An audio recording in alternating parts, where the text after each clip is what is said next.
Bonjour à tous et bienvenue sur la Minute Dialyse, la chaîne de podcast dédiée à la dialyse péritonéale et à l'hémodialyse. Aujourd'hui, pour nous parler de qualité de vie en dialyse, nous avons le plaisir d'accueillir le docteur Olivia Gilbert, néphrologue, et madame Karine Issartel, infirmière, qui exercent toutes deux à la Fondation Charles Mion et des Santé à Montpellier. Docteur Gilbert, madame Issartel, bonjour. Bonjour. On accorde aujourd'hui de plus en plus d'importance à la qualité de vie des patients dialysés et à leur bien-être. La Société internationale de dialyse péritonéale, ISPD, a publié en 2020 de nouvelles recommandations plaçant la qualité de vie au cœur de la prise en charge des patients. Tout d'abord, docteur Gilbert, que pensez-vous de ces nouvelles recommandations et comment les mettez-vous en pratique ? Effectivement, la précédente publication de l'ISPD de 2006 était plutôt centrée sur l'élimination des toxines, mais dorénavant, il est vrai que c'est la qualité de vie des patients qui prime plus que la quantité de déchets épurés. Et nous ne prenons pas en compte uniquement des chiffres, mais le patient dans sa globalité. Dès le départ, nous construisons avec le patient un projet personnalisé de soins qui prend en compte ses besoins et ses attentes pour permettre d'intégrer au mieux la dialyse péritonéale à sa vie quotidienne. Et de plus, nous réévaluons régulièrement l'efficacité du traitement et la qualité de vie du patient au travers d'entretiens avec l'équipe soignante ainsi qu'au cours de staff pluriprofessionnel avec l'ensemble des acteurs comme les diététiciennes, les assistantes sociales, les psychologues et les pharmaciens. En fait, cela nous permet d'adapter son projet personnalisé de soins en fonction de ses besoins en veillant à intégrer son entourage. Merci, docteur Gilbert.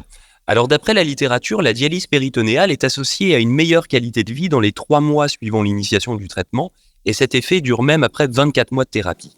Sur les X patients que vous avez en dialyse péritonéale au centre des santé, observez-vous ces résultats ? Tout d'abord, l'évaluation de la qualité de vie est faite par le biais de questionnaires qui permettent de recueillir le ressenti du patient en s'appuyant sur différents items tels que la douleur, l'anxiété, la fatigue ou l'impact du traitement sur la vie quotidienne.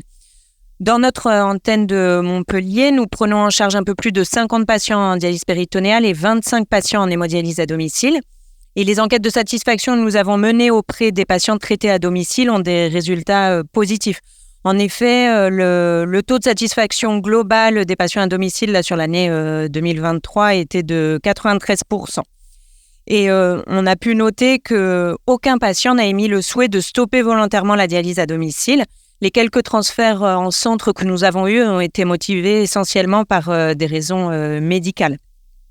En effet, quitter le domicile est difficile et nous avons l'exemple récent de 2 patients pour qui la dialyse péritonéale ne fonctionnait plus et qui ont fait vraiment le choix de l'hémodialyse à domicile pour préserver leur qualité de vie. Et c'est vrai qu'on aurait tendance à tort à penser qu'il n'y a que des patients jeunes à domicile, mais en fait, la population des dialysés est vieillissante et polypathologique et ces patients réclament également le domicile. Docteur Gilbert, toujours dans cet objectif d'améliorer la qualité de vie, dans quelle mesure adaptez-vous votre prescription au mode de vie du patient ? Notre prescription médicale prend en compte bien évidemment l'environnement et le mode de vie du patient. Nous veillons à adapter la prescription de dialyse aux contraintes personnelles et professionnelles des patients et ainsi limiter l'impact de la dialyse péritonéale et l'hémodialyse à domicile sur leur vie quotidienne. De plus, nous favorisons la mobilité des patients en les aidant à préparer leur voyage et leurs déplacements personnels ou professionnels.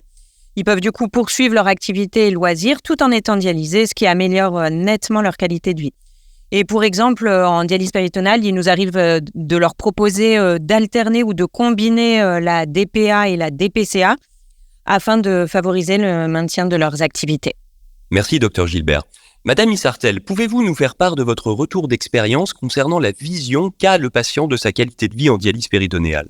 Le retour des patients à domicile est très positif. Les enquêtes de satisfaction que nous menons nous ont montré qu'ils se sentaient en sécurité et bien encadrés.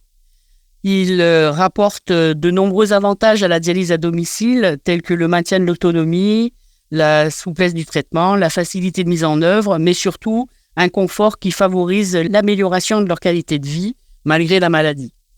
On s'est rendu compte qu'il existe encore beaucoup d'a priori à la dialyse à domicile, que ce soit de la part de l'entourage ou des professionnels de santé que le patient rencontre et qui effraient souvent le patient au choix du domicile. C'est pourquoi nous avons mis en place un parcours d'information du patient et de son entourage par le biais d'ateliers d'information collective ou individuelle, dans lequel nous interviennent des patients experts, mais aussi pour les professionnels de santé, on a mis en place des cafés-rencontres pour nous permettre de lutter contre les préjugés et les a priori qu'ils ont. Enfin, Madame Issartel, comment accompagnez-vous vos patients au quotidien? Quels conseils leur donnez-vous pour améliorer leur qualité de vie?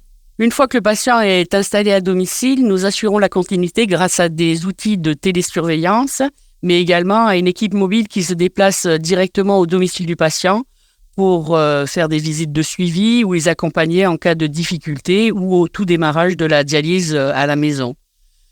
Nous les accompagnons donc dans leur vie quotidienne pour les aider à incrémenter leurs activités quotidiennes de manière plus facile, en adaptant les horaires de dialyse, en les aidant à trouver des solutions pour s'organiser, pour que les soins collent plus à leur rythme de vie ou à leur activité.